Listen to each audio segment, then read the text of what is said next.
Okay, this is Tawanda, so that's your Earth Goddess. This reading is about self mastery.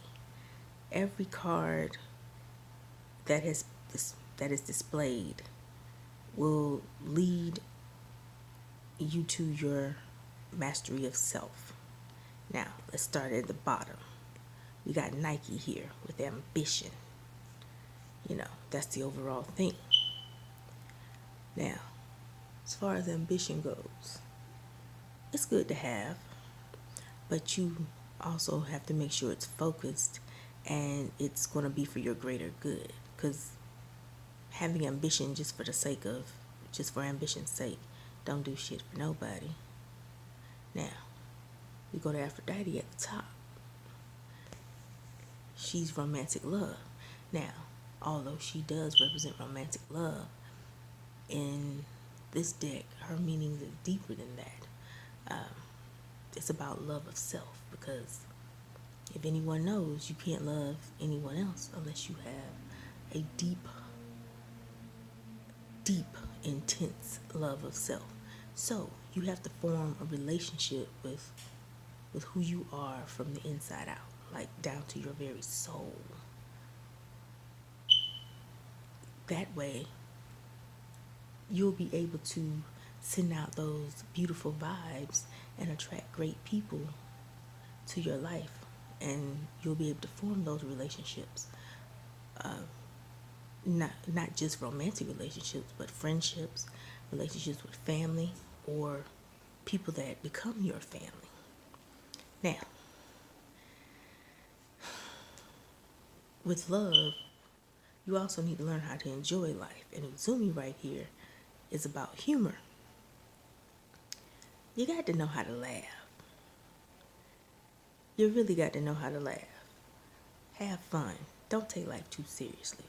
Get the stick out your ass and lighten the fuck up. You know what I'm saying? Now, with that humor comes Shakti with transformations.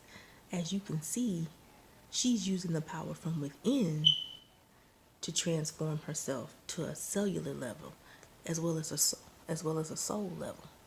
Because you can see the light emanating from her crown. She's giving off that great energy. And then you come along, Mary over here. She's about miracles. Because with all this great transformation, you can't help but attract blessings. Blessings on blessings on blessings, baby. And that's what Mary is about. I mean, she did, do that immaculate conception type thing. And this ain't about whether you believe in the story or not. It's about the whole fucking point. Now, Saraswati, she's usually about education, the arts, just learning. As you can see, that little guitar looking thing in her picture, I can't remember what that's called. But in this case, this is about self-mastery, because after all of the things at the top, all of the goddesses help you with those other things at the top, you are fully self-mastered.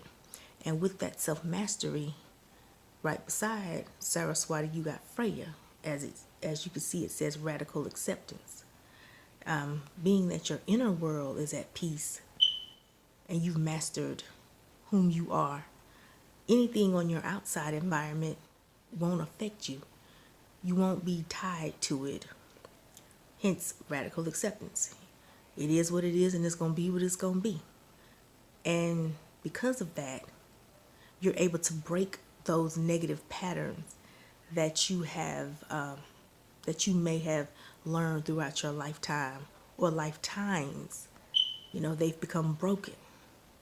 And with those patterns broken and with forming newer, healthier patterns, you now reach Kali, liberation. Anybody knows anything about Kali, she's one of the destroyer deities in Hinduism. Kind of like, well, she's like Shiva, but, she's a woman. Actually, she could be more destructive than Shiva. There was one story, it might be the beginning of her story, but a piece of it is, in order to calm her down, like, Shiva literally had to get on the ground and she had to step on him. You know, there's more to it than that, but you get the gist of it.